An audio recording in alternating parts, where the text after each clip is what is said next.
जी, मेरा नाम डॉक्टर इसरा है। कुछ तरह से मेरे मुताबिक कुछ झूठी खबरें, कुछ बहुत ही अजीबो-गरीब किस्म की खबरें सोशल मीडिया पे फैलाई जा रही हैं।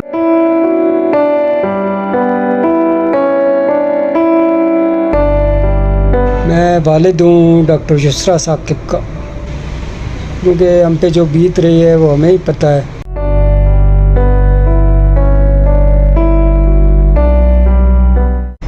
और हज़ारों के हिसाब से वो लीटर वो खून पी गई।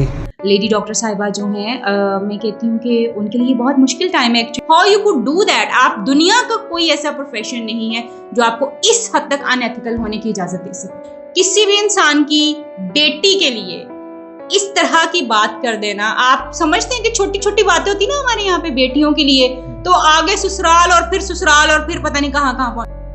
जी, मेरा नाम डॉक्टर इसरा है। कुछ तरह से मेरे मुताबिक कुछ झूठी खबरें, कुछ बहुत ही अजीबो-गरीब किस्म की खबरें सोशल मीडिया पे फैलाई जा रही हैं और सोशल मीडिया ट्रायल से मेरी फैमिली का बहुत अज़ियतनाक सूरत हाल से गुजर रहे हैं। मैं ये कहना चाहूँगी, मैं यही दरख्वास्त करना चाहूँगी कि किसी के मुताबिक इस तरह की खबरें बग़ैर तहकीक के मत फैलाया करें। सिर्फ मेरे मुताबिक नहीं, मतलब आगे भी अगर आपको किसी के मुताबिक इस तरह बग़ैर तहकीक किए हुए खबरें शेयर और लाइक और उन पर यकीन मत कर दिया करें जब तक आप कंफर्म ना कर लें कि सच है या नहीं है, क्योंकि इससे दूसरों का ना सिर्फ लोगों का मुस्तकबिल बल्कि एक पूरा ख़ानदान उसमें जो है वो मुतासर होता है। मेरा नाम साकिब है जी, मैं वालिद हूँ डॉक्टर यसरा साकिब का। जैसे कि आपने बहुत कुछ सुना होगा उनके बारे में, बहुत सारे इल्ज़ामात। तो मैं तो बस आपसे ये दरख्वास्त करना चाहूँगा कि बस किसी भी ख़बर को फैलाते हुए बहुत ख्याल रखें, बहुत ध्यान से, और ज़रूर दूसरे जो साइड है उसका नुक्ता नज़र ज़रूर मालूम किया करें कि हकीकत क्या है, क्योंकि हम पे जो बीत रही है वो हमें ही पता है कि कुछ लोगों ने बग़ैर हमारा मौक़िफ़ जाने, बग़ैर यसरा का बात किए हुए सब कुछ जो है ना बग़ैर सोचे समझे सब कुछ अपलोड कर दिया, शेयर कर दिया, फॉरवर्ड कर दिया। ये लिखा गया कि वो रिहेबिलिटेशन सेंटर में है और गानी वार्ड में ये हो गया, हालांकि उनकी ड्यूटी नहीं थी गानी वार्ड में, और हज़ारों के हिसाब से वो लीटर वो खून पी गई। ऐसी अजीब बातें जिन पे कोई किसी किस्म का कोई एतबार ही नहीं कर सकता, लेकिन उन लोगों ने एतबार कर लिया और फैलाते भी गए। बहुत थोड़े लोग थे जिन्होंने हमारा साथ दिया शुरू में। अब तो अल्हम्दुलिल्लाह कुछ लोग हमारे हक़ में बोल रहे हैं, लेकिन शुरू में सब लोगों ने बस एक भेड़ चाल चली और जो एक मुहिम थी उसका हिस्सा बन गई। 2 दिन कबल सोशल मीडिया पर एक ऐसी खबर गर्दिश कर रही थी जिसको सुनने के बाद पूरा पाकिस्तान चौंक गया एक दफ़ा। वो खबर ये थी कि इस्लामाबाद में एक लेडी डॉक्टर ने ड्यूरिंग लैब काफ़ी बड़ी तादाद में उसने ब्लड सैंपल्स को अब तक पी लिया है। जब हमने ये खबर का पता करवाया तो पता ये चला कि ये खबर टोटली फेक है, ऐसी कोई बात नहीं है। और इवन दैट के हमारे कुछ नुमाइंदे, हमारे कुछ दोस्त जब उनके घर पहुंचे तो पता ये चला कि उनकी जो फैमिली इतनी ज़्यादा शरीफ है कि वो लोग इस बात की तरदीद भी नहीं कर रहे। बहुत इसरार करने पर हमारे दोस्त ने जब उनसे बात की तो पता ये चला कि जस्ट जो डॉक्टर साहिब हैं अभी फाइनल ईयर उन्होंने कंप्लीट किया है और जस्ट उनको फंसाने के लिए और उनके खिलाफ प्रोपेगेंडा करने के लिए ये खबर को फैलाया गया। और इवन दैट के जब डॉक्टर साहिबा से बात की तो पता ये चला कि 3 दिन से उन्होंने खाना भी नहीं खाया, और ये क्लिप्स भी आप उनके देख चुके हैं हमारे प्रोग्राम के शुरू में। ये बहुत मुश्किल से हमने उनसे मंगवाए और हमने कहा कि आप लोग अपना जो पॉइंट ऑफ व्यू है वो लोगों तक पहुंचाएं ताकि जो गलत परसेप्शन क्रिएट की गया उसको ठीक किया जाए।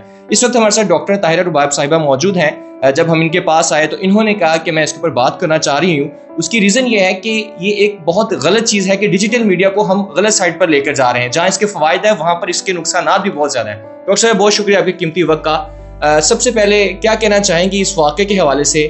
कंडेम डेफिनेटली मैं भी कर रहा हूँ, आप इसको किस नज़र से देखती हैं? मैं तो इसको क्राइम की नज़र से देखती हूँ, सिर्फ कंडेम इसको मैं बिल्कुल नहीं कहूँगी ये कंडेम करना इसके लिए काफ़ी होगा। Actually this is a crime, और किसी भी इंसान के करियर को उसके ऊपर इस तरह का कोई रॉन्ग एलिगेशन लगा देना जो कि जिसका कोई बेस ही नहीं है, और अपनी मर्जी से आपने मे बी कोई पीछे कोई किसी का कोई हाथ हो, कोई चीज़ हो जिसके ऊपर इतना बड़ा जो है स्टेक लिया गया है कि उनके करियर को स्टेक पे लगा दिया गया है और फिर उनकी रेपुटेशन जो है वो भी खराब करने की कोशिश की गई है, तो डेफिनेटली ये क्राइम है, ये कंडेम करने वाली चीज़ नहीं है। एंड द डॉक्टर साहिबा, लेडी डॉक्टर साहिबा जो हैं, मैं कहती हूँ कि उनके लिए बहुत मुश्किल टाइम है एक्चुअली, क्योंकि ये किसी भी लड़की के लिए, लड़के के लिए दिस इज़ वेरी ट्रॉमेटिक, बहुत मुश्किल टाइम है। और इस मुश्किल टाइम को फिर मैं ये कहूँगी कि इस मुश्किल टाइम को वो चाहें तो एक ऐसी मिसाल बना सकती हैं लोगों के लिए जिसमें कि जिन सहाफ़ी साहब ने ये गलत किस्म की इंफॉर्मेशन उनके बारे में फैलाई है, उनको उनके कैफियत किरदार तक पहुंचाएं, और उनका वो जो सहाफ़त का लाइसेंस है, मैं कहती हूँ कि उसको कैंसलेशन की हद तक जो है वो जाना चाहिए। एंड देन वो सहाफ़ी साहब जो हैं, she should file a case of defamation, ताकि उनको बहुत हर्जाना भी उनकी इसको वो जो उन्होंने उनकी शोहरत को डीफेम करने की कोशिश की है उसके ऊपर भी उनकी चीज़ें होनी चाहिए, उनको इसके ऊपर भी हर्जाना जो है भरना चाहिए। अगर आपको लगता है कि आपकी पेपर पे लिखी हुई माफ़ी या कहीं उनके घर जाके सुलह सफाई वाला मामला जो है इस चीज़ को ख़त्म कर सकते हैं, तो मेरा नहीं ख्याल कि ये उस बेइज्जती का जवाब हो सकता है जो उस लड़की ने अपनी वर्किंग प्लेस पे, अपने दूसरे फ्रेंड्स में और अपनी पूरी सोसाइटी में उसने फेस किया। ये उसका कोई मदावा नहीं हो सकता। How you can do this even सिर्फ चंद मिसालों के फॉलोअर्स के लिए, चंद जो है वो आप लोगों से कमेंट्स हासिल करने के लिए, अपनी टीआरपीज को बढ़ाने के लिए, एक लड़की को, उसकी फैमिली को, उसके कैरियर को आपको स्टेक पे लगा सकते हैं। How you could do that? आप दुनिया का कोई ऐसा प्रोफेशन नहीं है जो आपको इस हद तक अनएथिकल होने की इजाजत। डॉक्टर साहब, आप माहिर नफ्सियात भी हैं, बताइएगा कि डॉक्टर साहिबा इस वक्त जो कंडीशन है डॉक्टर साहिबा की, वो किस तरह से इस कंडीशन को ओवरकम कर सकती हैं? देखें, इस तरह की कंडीशन से ओवरकम करना इतना आसान नहीं होता। ये सिर्फ कहना बहुत आसान है कि जी आप ओवरकम कर जाएंगे या आप खुद से इस तरह से हो जाएंगे। बहुत ज़रूरी ये है, डिपेंडिंग ऑन द ट्रॉमा और उसकी जो इंटेंसिटी उनके ऊपर है। जैसे आप बता रहे हैं कि बहुत सीरियस कंडीशन में है और 3 दिन से खाना नहीं खाया, तो इसका मतलब ये है कि वो बहुत ज़्यादा ट्रॉमा की हालत में।